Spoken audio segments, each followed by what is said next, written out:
अरे भैया, आज तो जगन्नाथपुरी के मंदिर में कुछ ज्यादा ही खुसर पुसर चल रही थी। सत्यभामा जी कमर पर हाथ रखे ऐसे खड़ी थी जैसे आज जवाब लेकर ही मानेंगी। बोली, कालिया ठाकुर, एक बात साफ साफ बताओ, ये रुक्मिणी रोज तुलसी को जल क्यों चढ़ाती है? उसके पास दीपक क्यों जलता है? क्या तुलसी कोई वीआईपी पौधा है? इतना सुनते ही सेवक कान खड़े कर लिए। बलभद्र जी हल्के से हंस पड़े और कालिया ठाकुर ने अपनी वही नटखट मुस्कान दी। बोले, अरे देवी, आज बड़ा टेढ़ा सवाल पूछ लिया तुमने। सुन लो, अगर ये कथा पूरे मन से सुन ली ना, तो समझ लेना घर में हंसी अपने आप बढ़ेगी और टेंशन दरवाजा ढूंढती फिरेंगी। सत्यभामा जी बोली, आज बहाने नहीं चलेंगे। कालिया ठाकुर हंसते हुए बोले, ठीक है, तो कान खोल कर सुनो। आज की कथा ऐसी है जिसमें तुलसी भी बोलेगी, दीपक भी चमकेगा और यमदूत भी सोच में पड़ जाएंगे। और बस मंदिर में सन्नाटा छा गया, जैसे कोई मजेदार लीला शुरू होने वाली हो। कालिया ठाकुर ने जरा आराम से बैठते हुए कहा, अब देवी, ये कहानी आज की नहीं है, बहुत पुरानी है। और फिर बोले, एक वैश्य था, नाम था श्याम शर्मा। धन दौलत ऐसी कि तिजोरी खोलो तो सोना बाहर भागे, नौकर इतने कि गिनते गिनते उंगलियां थक जाएं। सत्यभामा जी बीच में ही बोली, तो फिर दिक्कत क्या थी? कालिया ठाकुर हंस पड़े, बस यही तो लीला है देवी। सब कुछ था, मगर घर सूना, न किलकारी न बच्चे की शरारत। श्याम और उसकी पत्नी रोज एक ही बात कहते, भगवान ने सब दिया, बस संतान देना भूल गए। मंदिर में बैठे सेवक भी सिर हिलाने लगे। बलभद्र जी बोले, अरे धन से पेट भरता है, मन नहीं। कालिया ठाकुर बोले, बिल्कुल दाऊ। इसी उदासी में श्याम शर्मा एक दिन सोच बैठा, अब खुद भगवान से नहीं, किसी मुनि से ही पूछ लेते हैं। और बस यहीं से कहानी ने करवट ली, क्योंकि दुख जब ज्यादा बढ़ता है ना, तभी आदमी सीधा आश्रम का रास्ता पकड़ता है। अगले ही दिन श्याम शर्मा सीधे पहुँचे वशिष्ठ मुनि के आश्रम। आश्रम में ऐसी शांति थी कि मक्खी भी बोले तो गूंज जाए। श्याम शर्मा हाथ जोड़कर बोले, मुनिवर, सब कुछ है, पर गोद सूनी है। मुनि ने आंख बंद की, ध्यान लगाया और बोले, अरे श्याम, तेरा मामला तो पिछले जन्म से लटका हुआ है। ये सुनते ही श्याम शर्मा के माथे पर पसीना आ गया। पिछला जन्म भी अब बिल भरने आ गया क्या? मुनि ने मुस्कुरा कर कहा, पिछले जन्म में तो बड़ा सेठ था, पर दिल छोटा था। तभी कालिया ठाकुर सत्यभामा की तरफ देखकर बोले, देवी, यहीं से कहानी में जरा मिर्च पड़ती है। मुनि ने आगे बताया, एक दिन भूखी प्यासी गाय तेरे दरवाजे आई थी, बछड़े को जन्म देकर तड़प रही थी, और तूने क्या किया? न पानी दिया न चारा, ऊपर से भगा दिया। ये सुनते ही श्याम शर्मा के चेहरे का रंग उड़ गया, जैसे सारा सोना पिघलकर जमीन में धंस गया हो।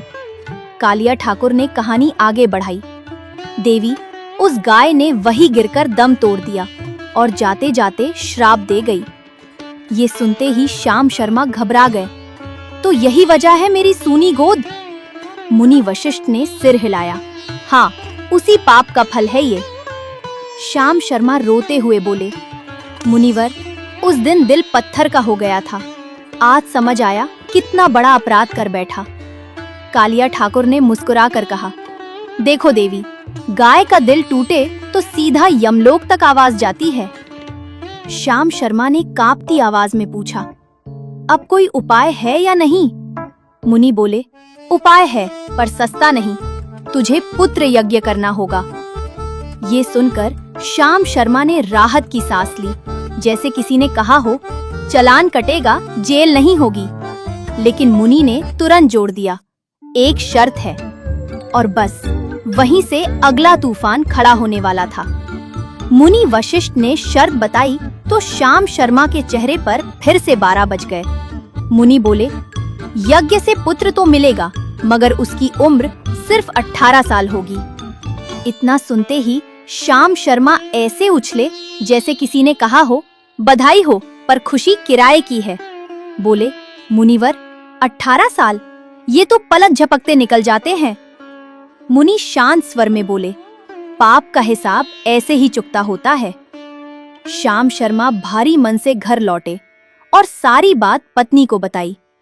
पत्नी ने गहरी सांस ली और बोली, कम से कम संतान का मुख तो देख पाएंगे। कालिया ठाकुर सत्यभामा की ओर देखकर बोले, देवी, माता पिता का दिल ऐसा ही होता है, थोड़ा मिले तो भी उसी में दुनिया बसा लेते हैं। आखिरकार दोनों ने ठान लिया, जो भी होगा देखा जाएगा। और फिर पूरे शहर में ढोल नगारे बजने लगे, क्योंकि श्याम शर्मा के घर पुत्र यज्ञ की तैयारी शुरू हो गई थी। पुत्र यज्ञ का दिन आया तो श्याम शर्मा के घर ऐसा माहौल था जैसे शादी और परीक्षा रिजल्ट एक साथ हो। पंडित मंत्र पढ़ रहे थे, अग्निदेव धुआं उड़ा रहे थे और श्याम शर्मा बार बार अग्नि में आहुति डालते हुए बोल रहे थे, हे भगवान, इस बार कंफर्म कर देना। तभी अग्निदेव प्रकट हुए और गंभीर आवाज में बोले, श्याम शर्मा, तेरा यज्ञ सफल हुआ, तुझे पुत्र मिलेगा, पर याद रहे 18 साल। श्याम शर्मा ने तुरंत सिर हिलाया, जो भी मिले प्रसाद समझकर स्वीकार है। कुछ समय बाद घर में किलकारी गूंजी। सुंदर सा तेजस्वी बालक पैदा हुआ। पूरा मोहल्ला मिठाई खा खाकर मोटा हो गया। बालक बड़ा होने लगा, कभी खेलता, कभी पढ़ता, कभी शरारत करता। कालिया ठाकुर हंसकर बोले, देवी, बच्चा ऐसा था कि गुरुजी भी कहते, ये पढ़ाई कम और दिमाग ज्यादा चलाता है। मगर हर हंसी के पीछे माता पिता के मन में एक ही घड़ी टिक टिक कर रही थी, 18 साल, 18 साल। समय पंख लगाकर उड़ गया और बेटा 16 साल का हो गया। श्याम शर्मा और उसकी पत्नी एक रात चुपचाप बैठे थे। पत्नी बोली, स्वामी, समय बहुत तेज भाग रहा है। श्याम शर्मा समझ गए, तुम वही सोच रही हो जो मैं। दोनों ने तय किया बेटे का विवाह कर देना चाहिए। पत्नी बोली, अगर बाद में कुछ अनहोनी हुई तो बहू का जीवन उजड़ जाएगा। श्याम शर्मा ने गहरी सांस लेकर कहा, पर मैं अपने बेटे को अविवाहित मरते हुए नहीं देख सकता। कालिया ठाकुर ने मुस्कुराकर कहा, देवी, ये फैसले आसान नहीं होते, पर माँ बाप दिल से सोचते हैं। उन्होंने एक गरीब लेकिन संस्कारी लड़की सुभद्रा को चुना। विवाह सादगी से हुआ। सुभद्रा स्वभाव से इतनी मधुर थी कि घर का सन्नाटा भी हंसने लगा। किसी को भी ये नहीं बताया गया कि उसके पति की उम्र गिनी चुनी है। और यहीं से कहानी ने धीरे धीरे डरावना मोड़ लेना शुरू किया। दिन बीतते गए और जिस तारीख से श्याम शर्मा डरते थे वो पास आने लगी। घर में हंसी तो थी, पर माता पिता के चेहरे पर छुपा डर साफ दिखने लगा। एक दिन उन्होंने बहू सुभद्रा को पास बुलाया। आवाज भारी थी। बोले, बेटी, हमने तुमसे एक बहुत बड़ी बात छुपाई है। सुभद्रा घबरा गई। बाबूजी, ऐसा मत कहिए। तब श्याम शर्मा ने कांपती आवाज में सब सच बता दिया। पुत्र यज्ञ, 18 साल की आयु और मृत्यु का दिन। ये सुनते ही सुभद्रा की आंखें भर आईं, पर वो रोई नहीं। कालिया ठाकुर ने हंसते हुए कहा, देवी, यही सुभद्रा असली खिलाड़ी निकली।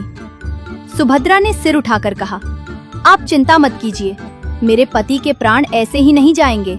मुझे बस एक गाय, एक जल का लोटा और तुलसी के पास जलाने के लिए एक दीपक चाहिए।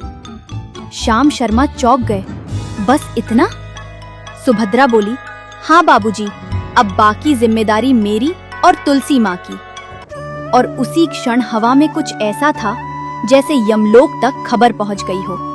जिस दिन यमराज की तारीख लिखी थी, उसी सुबह सुभद्रा सबसे पहले उठी। उसने तुलसी के पास जल चढ़ाया, चुनरी बांधी और दीपक जलाकर ऐसे हाथ जोड़ लिए जैसे आज कोई बड़ी बाजी खेलने वाली हो। उधर यमलोक में 2 यमदूत तैयार खड़े थे। चलो भाई, आज जल्दी काम निपटाएं। जैसे ही वे धरती पर पहुंचे और श्याम शर्मा के घर की ओर बढ़े, तुलसी का पौधा सामने आकर अड़ गया। यमदूत बोले, अरे हटो, सरकारी काम है। तुलसी बोली, आज छुट्टी है, यहाँ की बहू ने मुझे चुनरी बांधी है। यमदूत एक दूसरे को देखने लगे। लगता है गलत घर आ गए। तभी दीपक की लौ तेज हो गई और बोली, एक कदम और बढ़ाया तो भस्म कर दूंगा। यमदूत घबरा गए। अरे भाई, ये तो पूरा सिक्योरिटी सिस्टम लगा है। डर के मारे दोनों सीधे यमलोक भागे और बोले, महाराज, इस घर में तो तुलसी, दीपक सब फरे हैं, घुसना मुश्किल है। यमदूतों की बात सुनते ही यमराज का पारा चढ़ गया। बोले, अरे 2 पौधों और 1 दिए से डर गए, और सीधे भैंसे पर सवार होकर खुद धरती पर उतर आए। जैसे ही यमराज श्याम शर्मा के घर पहुँचे, सुभद्रा ने उन्हें देखा तो घबराई नहीं, उल्टा तुरंत हाथ जोड़कर बोल पड़ी, हे धर्मराज, आप तो न्याय के देवता हैं, पाप पुण्य का हिसाब रखते हैं। आज मैं एक पतिव्रता नारी बनकर आपके सामने खड़ी हूँ। यमराज को इतनी मीठी स्तुति सुनने की आदत नहीं थी। उनका गुस्सा थोड़ा पिघला। तभी उनके मुंह से निकल गया, सदा सुहागन रहो। बस यही सुभद्रा मुस्कुरा दी। कालिया ठाकुर हंसते हुए बोले, देवी, ये था असली ब्रह्मास्त्र। सुभद्रा ने तुरंत कहा, महाराज, अभी अभी आपने मुझे सदा सुहागन रहने का आशीर्वाद दिया है, फिर आप मेरे पति के प्राण कैसे ले सकते हैं? यमराज ठिठक गए। बोले, अरे ये तो वचन फंस गया। पूरा यमलोक जैसे साइलेंट मोड में चला गया। यमराज कुछ पल चुप रहे, फिर जोर से हंस पड़े और बोले, सुभद्रा, आज तुमने मृत्यु को भी सोचने पर मजबूर कर दिया। उन्होंने हाथ उठाकर वरदान दिया, तुम्हारा पति अब 100 वर्षों तक जीवित रहेगा। इतना सुनते ही घर में जैसे जान लौट आई।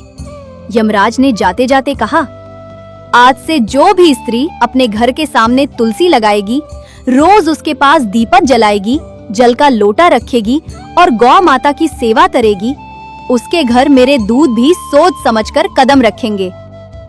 यमराज अंतर्ध्यान हो गए।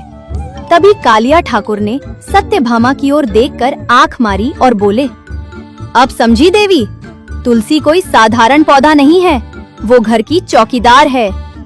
सत्यभामा हंस पड़ी। कालिया ठाकुर बोले, इसलिए आज से तुलसी के पास दीपक जलाना कोई रस्म नहीं, बल्कि अपने घर की सुरक्षा का इंतजाम है। और अंत में कालिया ठाकुर ने मुस्कुराकर कहा, जो मेरी भक्ति को हंसी, श्रद्धा और विश्वास के साथ करता है, उसकी चिंता मैं खुद संभाल लेता हूँ। तो बोलो, ऐसे अपने से भगवान और कहाँ मिलेंगे? अगर कथा अच्छी लगी हो तो लाइक, शेयर और सब्सक्राइब करना मत भूलना। जय जगन्नाथ।